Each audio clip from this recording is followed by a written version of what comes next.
Welcome to the Big Three, Fantasy Alarm TV. I'm your host, Ray Flowers. It's Tuesdays, it's running backs. Let's get right into it with the number 33.8 as the percentage snaps played in Week 3 by one Jeremy Hill. Now, everyone said Jeremy Hill was going to be an RB1 this season. He has not looked like an RB1. He's not even looked like an RB2, to be quite honest with you. In Week 3, he was doubled in snap count, 34% for him roughly 60% for Giovanni Bernard. Okay, it's not a doubling, but it's pretty damn close. And then there was some talk after the game that was a game flow thing. The Bengals need to open up their offense. They were running more of the wide sets that favor Bernard. Okay, maybe, but still, no. Jeremy Hill through 3 weeks is averaging 13 carries. That's at least 5 below what everyone expected. 3.4 yards a carry, that's at least a yard below what everyone's expected. He's fumbled the ball a couple times. The bottom line is he has not looked good. He has not held on to the football. Giovanni Bernard hasn't looked great, but Bernard's a more dynamic player in the sense that he can go out wide and catch passes. He can do more in the open field.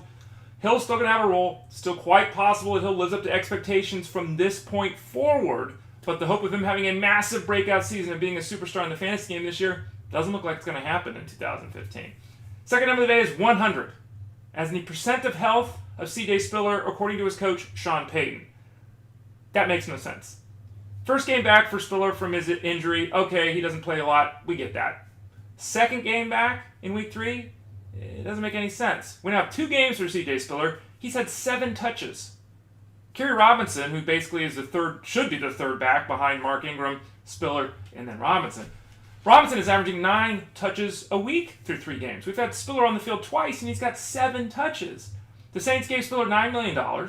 He's basically a more talented version of Darren Sproles, dare I say it. Robinson's a more physical runner, but they've already got Mark Ingram to do that job. They need to get C.J. Spiller more involved, period. Sean Payton admitted that. Let's look for them to do that as they move forward. We know that Drew Brees is out of the mix. Josh McCown can certainly lose an outlet underneath to throw the ball to. The wide receivers are not doing anything standoutish right now for that Saints team. They've got to get C.J. Spiller more involved as we move forward. And then the final number of the day is 7.8 as in the yards per carry mark through 3 weeks of Karlos Williams. This is getting interesting, folks. We've seen LaShawn McCoy go from 17 carries to 15 carries to 11 carries. His hamstring isn't right, and Rex Reed, the head coach of the club, basically said, at some point we got to be smart. We got to decide whether monitoring his workload is smarter than just sitting him out for a week and letting that hamstring heal. There's a legitimate chance that we see Mr. Williams make a start or two. Now, if McCoy continues to struggle here but stay on the field, that really does limit the value of Williams to more of a flex play as we enter the bye weeks.